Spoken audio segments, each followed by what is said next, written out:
present value is a really fun concept. It's one of the best applications we have of brief calculus and integration that we can kind of put together.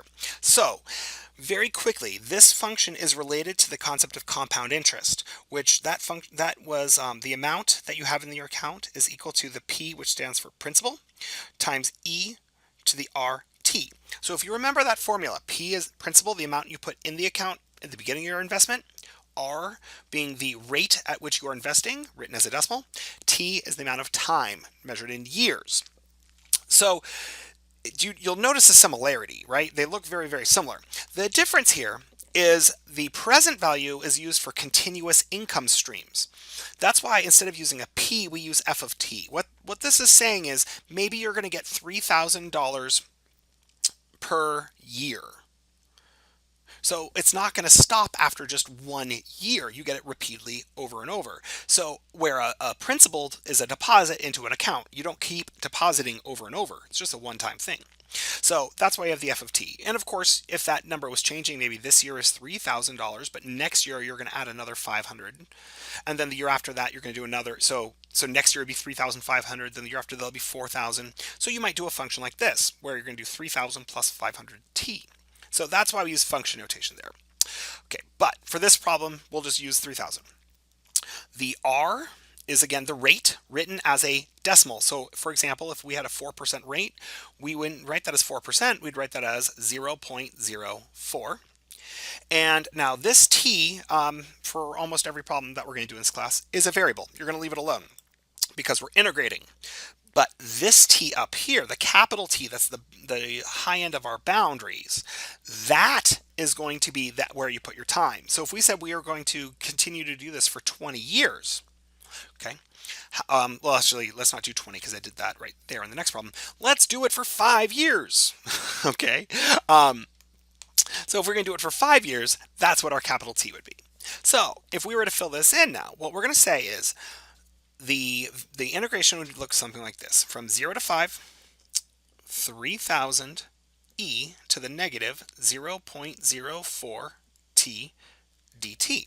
Now, before we talk about what this means, let's just get our answer. And I know I haven't done too much calculator stuff with you guys, so I want to do one in the calculator just to make sure that, yes, I know you should be able to do this by hand, right? These aren't hard. This is not a hard antiderivative, basic U substitution. But it's always good to be able to check your work in your calculator, right? So what we're going to do, from the main blinker screen, we're going to press Math, and you see option number 9 is FNINT. So that's an integration.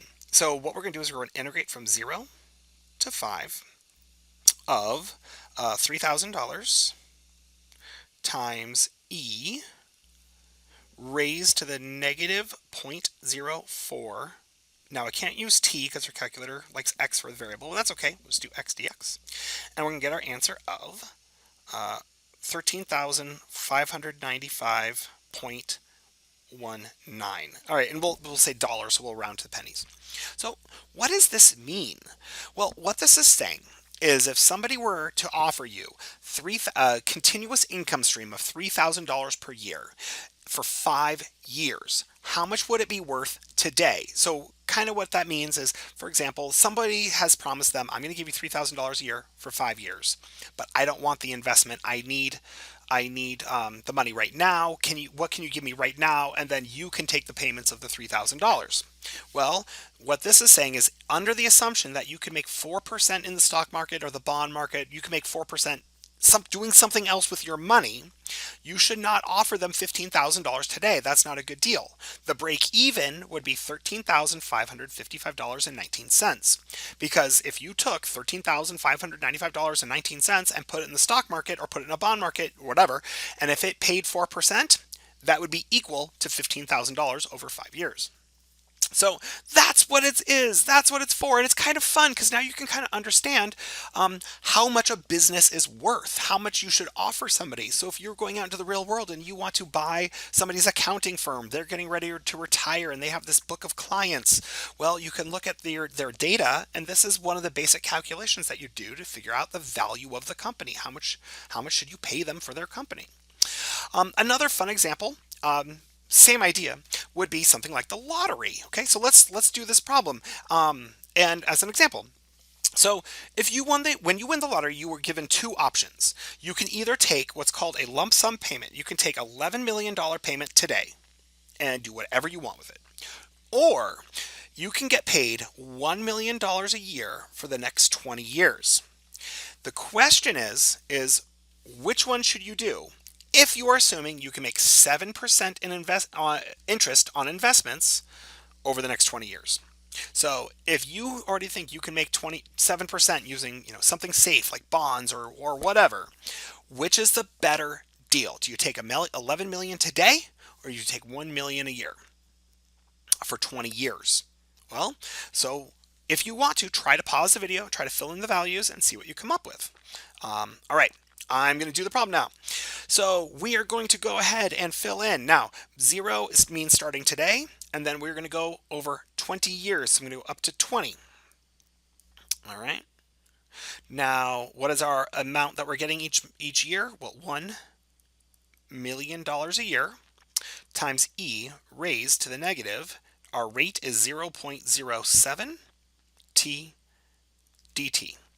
All right, let's bust out the calculator. Okay, so this time I'm going to put in the calculator, but I'm going to do it using the old operating system. So that way, if somebody out there is using the old operating system, they'll know how to type it in. So the first thing we're going to do is we're going to go math. We're going to go FNINT, which is option 9. And how you do this in the old operating system is you just start by typing in the function you want to do the derivative or the antiderivative of. So you're going to just type it in just like you would have in the other operating system, right? You're just going to do that. Okay. Then when you are done typing in your function, you are going, I hope I have enough zeros there. 1, 2, 3, 4. Yep, we're good. Okay. Then you're going to put a comma, and the comma is right above the 7. And you're just saying, now what is my variable? Well, in my function, I used x as my variable, so I'm going to do x. Then you're going to do another comma, and you're going to say, what is my lower bound? Well, my lower bound was 0, comma, and then what is my upper bound? 20. So then when you hit enter, it'll give you your answer. Okay, so now you guys have seen it. New operating system, old operating system, fantastic. So this means our present value, whoops, let's move that back over.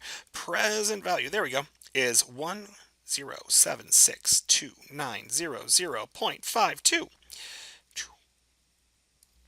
All right, so according to this logic, if you think you can make 7% in the stock market per year and you're offered $1 million a year, then the present value of that would be $10,762,900.52. So what does that mean? What does that mean?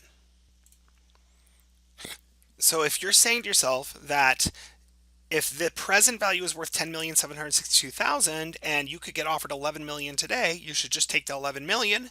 You're absolutely right. You should. All right. But now, I already did this in the calculator. Let me show you here. What if instead of 7%, what if we said I can only do 4%? Then how does that affect the logic here? Well, you could see if we do 4%, then it would be worth 13,766,775. So what does that mean? Well, then you should absolutely take the payments, right? You would rather take $1 million a year if you're only going to make 4% on your money. But what you can kind of recognize here is the higher the percentage rate, the less that it is worth today, because that money is going to be able to grow faster if the higher interest rates are higher. So as interest rates go up, the value of your lump sum payments or your continuous income stream payments go down, because the amount that it's worth today is less than it would have been otherwise. Awesome. Yay. All right. So that concludes our section here on present values. I'll see you in the next video.